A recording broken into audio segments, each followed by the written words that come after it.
서울 시민들 입장에서도 굳이 내가 김포 시민이야. 서울 해줬어. 나 너 다 알지. 근데 이렇게 할 수 있다고.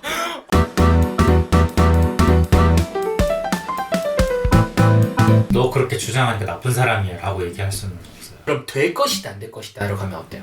솔직히 말해서 지금 여론이나 남은 총선의 기간을 봤을 때 힘들죠. 힘들다. 옛날에도 김포시뿐만 아니라 기사를 좀 찾아보니까 뭐 다른 지역들도 편입되려고 했었는데 그런 것들이 다 총선용으로 대선용으로 이용을 하고 무산된 사례가 너무 많았기 때문에 솔직히 가능할 거라고 생각은 안 하는데 된다고 가정을 해봤을 때 알겠습니다. 앞서서 메가시티를 계속 언급을 해주셨는데 메가시티가 되면 장점이 있습니다. 무슨 장점이 있죠? 현재 비서울권인 지역들이 그러니까 하나의 메가시티가 되면서 인프라라든지 행정 서비스라든지 교통 같은 게 개선이 되는 이런 효과를 볼 수가 있다는 거죠. 시 단위에서 남아있다 구 단위로 들어가는 게 예산이 많이 사용할 수 있는 것일까요? 그러니까 이게 그 경중을 한번 우리가 비교를 한번 해봐야 될 것 같아요. 나중에 지금 김포시가 재정을 지원받고 있는 거랑 그 서울시에서 재정을 받고 있는 거랑 또 비교를 해봤을 때 왜 그러냐면은 시에서 예산을 이제 국가에서 지원받는 거랑 시가 이제 직접 주민들에게 받는 지방세 주민세 같은 것 그 규모 차이가 나버리니까 시 단위 때 받는 거랑 구 단위 때 받는 거랑 또 다르니까요.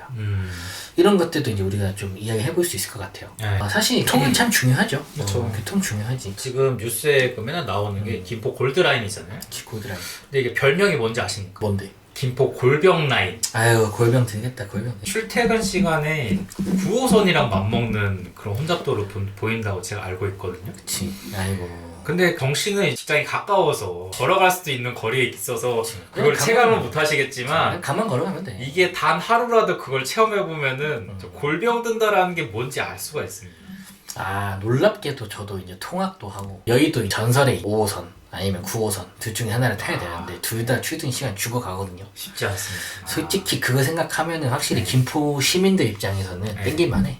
내가 그렇죠. 생각해도 네, 땡길만해. 그래서 그거를 해결하기 위해서 지하철 5호선을 연장하자. 지금 뭐 지지부진하잖아요.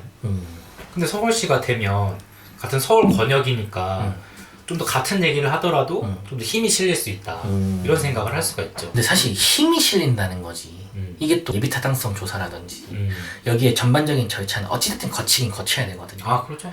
근데 이거를 뭐 9호선 같은 경우는 가축 수송으로 너무 유명해가지고 진짜로 뭐 예타 면제가 필요하다 아니면 증량이 필요하다 뭐 이런 식으로 엄청 해놨다가 증량이 또 된 것도 있고 뭐 여러 가지 좀 문제가 있는데 인프라는 서울시에 편입된다고 해서 이게 좋아진다는 보장은 없는 것 같아요. 오히려 그 부분은 버스는 좀 좋아질 수 있겠다 생각은 하거든요. 버스는 경기도 버스가 이제 악명이 좀 높으니까. 그렇죠. 근데 이제 버스가 잘 어느 정도 케어가 되는 거랑 별개로 지하철 수도권 광역 전체를 봐야 되는 부분이기 때문에 이 서울 편입만으로 김포가 바로 혜택을 본다고 보기는 어렵다고 보고 오히려 저라면 차라리 인천 쪽에 있는 인천 1호선, 2호선 그쪽 라인을 좀 더 공략하는 것도 나쁘지 않을 수 있다. 서울은 어차피 접근성이 나쁘지 않잖아요. 올림픽대로 타면 금방 가. 근데 인천이랑 그거 하기에는 그 김포에서 서울로 출퇴근하는 사람들이 많기 때문에 인천 쪽이랑 이렇게 묶어서 하는 것보다는 서울 쪽이랑 엮어서 이렇게 하는 게 좀 이점이 많기 때문에 김포시에서 먼저 그렇게 얘기를 한 게 아닌가 싶거든요. 그리고 자료를 찾아보니까 거의 80% 가까이가 서울로 출퇴근한다고 뭐 이렇게 이야기를 하던데 그런 부분에서 이것은 서울 편입이 오히려 당연하다. 네. 여기에 이제 하나가 좀 더 크게 걸게 있는데 사실 수도권 집중 심화가 더 가속화될 것 같아요. 특히 지금 단순히 우리가 생각을 해보면 여기 지금 제가 이제 스튜디오를 차린 저의 집이 있는 노원구가 인구가 한 50만 명 정도 돼요. 근데 김포시가 한 48만 됩니다. 지금 서울시 안에 몰려있는 사람들이 1000만은 깨져서 계속 밖으로 나가고 있는 추세긴 한데 경기도로 많이 나가고 있지만 오히려 김포시가 들어오게 되면은 1000만을 회복할 수도 있어요. 900만 명대 후반으로 알고 있거든요. 서울시 인구가.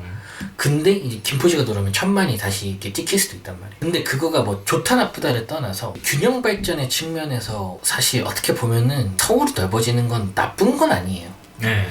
나쁜 건 아닌데 중요한 건 이런 것 같아요. 수도권 집중 자체가 더 가속화되는 데에는 이슈가 있을 수 있다는 거지. 왜냐면은 어떻게 보면은 좀 되게 조심스러운 이야기인데 지방들의 어떤 이점을 살려서 지방자치를 좀 더 분권화시키고 사회 경제적인 면들도 이제 지방으로 퍼뜨려야 되는 게 사실 균형 발전의 목적인데 김포시 편입한다? 그러면 또 옆에 있는 다른 지자체들 예를 들어서 뭐 구리 남양주, 광명 그렇게 들어가기 시작하면은 그럼 결국 나 서울을 다 먹어버리는 것이 아닌가. 그것도 문제가 있다는 거지. 김포시에서는 일단 포기해야 될 것들도 일단 있긴 있어요. 서울시가 그리고 포기를 해야 될 것도 살짝 있긴 하거든요. 주민투표를 붙였을 때를 현실적으로 생각을 해보면 제가 볼 때는 김포시는 거의 100% 찬성하겠지만 서울시는 그렇게 찬성하는 인원이 많을까 생각이 들어요. 왜냐면은 김포시가 일단 편입이 되게 되면 그 근처에 있는 서울의 자치구, 예를 들면은 강서구 이런 쪽은 어차피 김포에 있는 공급 때문에 그 부동산이 하락할 거란 말이에요. 그러면은 또 자연스럽게 서울 부동산 시장 자체가 오히려 하락할 수도 있어요. 그리고 거기에 맞춰서 김포에서 포기해야 되는 것들, 농어촌 전용이라든지 재산세나 학자금 무이자 대출이라든지 기존의 제도들이 서울시에서 그거를 똑같이 지원해준다라는 보장도 없고 실제로 그게 맞물려서 상충되는 그런 제도들이 있다 없다도 우리가 모르고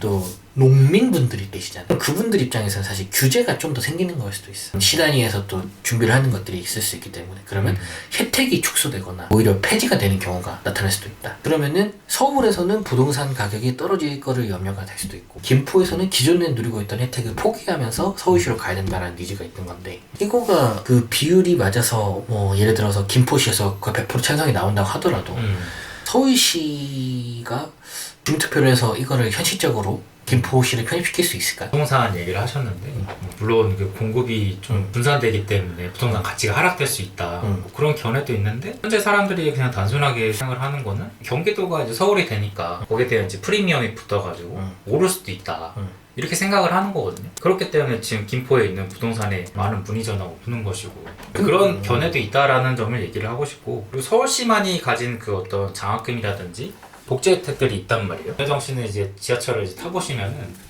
그 서울을 지나가는 그 지하철 안에 서울에 어떤 복지 혜택이 있는지 가끔 또 광고가 붙어 있는 경우가 있어요. 뭐 그런 혜택이 뭐 김포시보다 더 나은지는 비교를 해봐야겠지만 그런 혜택들을 직간접적으로 이제 김포시민이 누리게 될 수 있기 때문에 사실 그런 점에서는 또 이제 복지 혜택이나 뭐 그런 것들을 더 받게 되는 거 아닌가.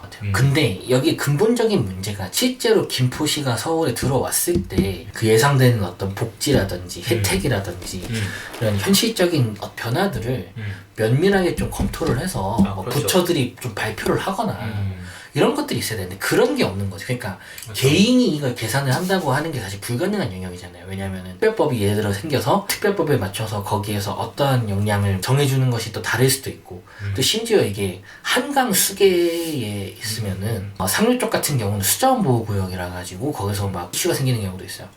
근데 거기 김포는 지금 하류 지역이란 말이에요. 그 지역에 맞춰서 또 법령이라든지 거기에 대한 조례나 지자체들 간의 어떤 또 조합이 필요하단 말이야. 이런 것들이 이제 논의가 돼야 되는데 그런 게 없이 지금 이게 계속 진행되다 보니까 그렇죠. 이게 지금 해도 되나? 이런 생각을 하는 사람들도 아마 엄청 많을 거라고 생각을 해요. 그러니까 실제 그 동의하더라도.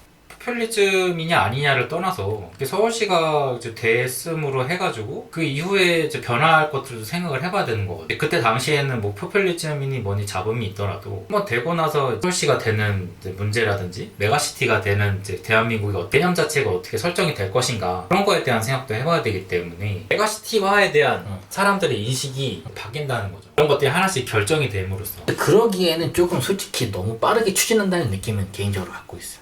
그렇죠. 그러니까 이제 지금 이것은 공교로운 시간대이기도 하면서도 무엇보다 제일 좀 신경 쓰이는 건 사실 부처 간의 논의가 뭐 이렇게 이루어진 것도 아니고 사실 지자체들끼리 딜을 지금 치고 있는 거잖아요. 이제 슬슬 그러면 한 줄평으로 마무리를 하면서 내용을 한번 정리 한번 해보죠. 먼저 하시겠어요? 한 줄평. 서울시가 이제 서울에 되는 거는 대한민국 메가시티의 시초가 될 수도 있다. 시초가 될 수도 있다. 시초가 될 수도 있다. 오케이. 저 같은 경우는 사람들은 기적이다. 그래서 나에게 피해가 올 수 있다고 생각하는 사람들이 있기 때문에 안 될 거다는 거지. 사람들이 다수다. 다수일 확률이 높지 않아. 다수일 확률이 높다. 그러니까 서울 시민들 입장에서도 굳이 현재 대세를 거스를 수는 없다. 그치. 마당에 꽃놀이패지. 김포표는 일단 무조건 먹고 들어갈 수 있잖아. 이 정도로 던졌으면. 그것도 잘 생각해봐야 돼. 내가 김포 시민이야. 서울 해줬어. 나 너도 안 줘. 근데 이렇게 할 수 있다고.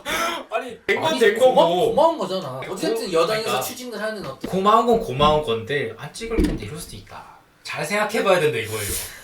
서울시가 되기만 하면 나를 찍어준다 이 생각에서 좀 벗어나야 된다라는 거지.